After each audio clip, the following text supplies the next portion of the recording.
Az egyik leggyakoribb panasz, amivel a hölgyek nálunk jelentkeznek, az a változókor következményeként beálló hüvelyi problémák.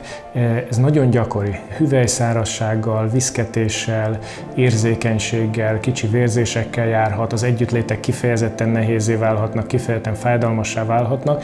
Tehát ilyen értelemben a szexuális funkciónak egy kifejezett romlása áll be. Erre jelent egy igen kiváló megoldást a lézeres lehetőség, ami nagyon jó hatásfokkal meg tudja szüntetni ezeket a tüneteket, és nem szükséges hozzá női hormonkezelés. Tulajdonképp a hüvelynek a vérellátását tudjuk nagy mértékben javítani.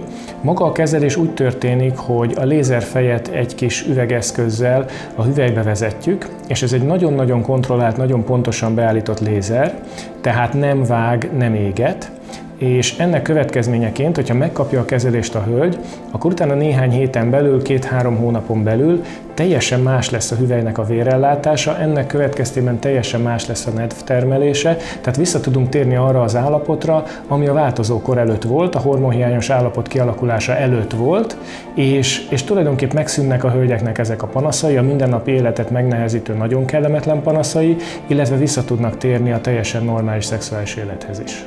Ez mindenképpen tartós eredményt ad, a betegeknek körülbelül a 3/4-énél akár véglegesen is megoldja, és körülbelül 1/4-énél vagy esetleg 1/3-ánál a betegeknél körülbelül 2 évente esetleg egy ismétlőkezelést érdemes csinálni. Nem tudjuk előre megmondani, hogy ki az a beteg, akinél hosszú távú eredményt ad, illetve teljesen hosszú távút, és ki az, akinél körülbelül a 2 éves ismétlőkezelés szóba jön, de összességében gyakorlatilag a betegek több mint 90%-a egyértelműen arról számol be, hogy vagy teljesen megszűnnek a panaszok, hogy igen nagy mértékben enyhülnek. Azt gondolom, hogy ezzel tulajdonképpen egy új fejezetet tudunk nyitni az előbb már említett panaszok kezelésében.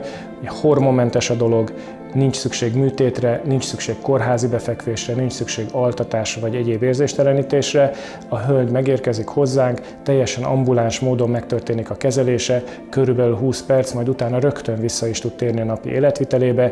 1-2 nap, amikor azt kérjük tőle, hogy kerülje a kádbanfürdést vagy az uszoda használatot, illetve a házas életet 1 napra kérjük, hogy mellőzze, és utána a teljes normál életét tudja tovább élni, szemben azzal, hogy ha megoperáljuk, kórházban fekszik, akkor akár hetekre kiesik ebből a normál életvitelből.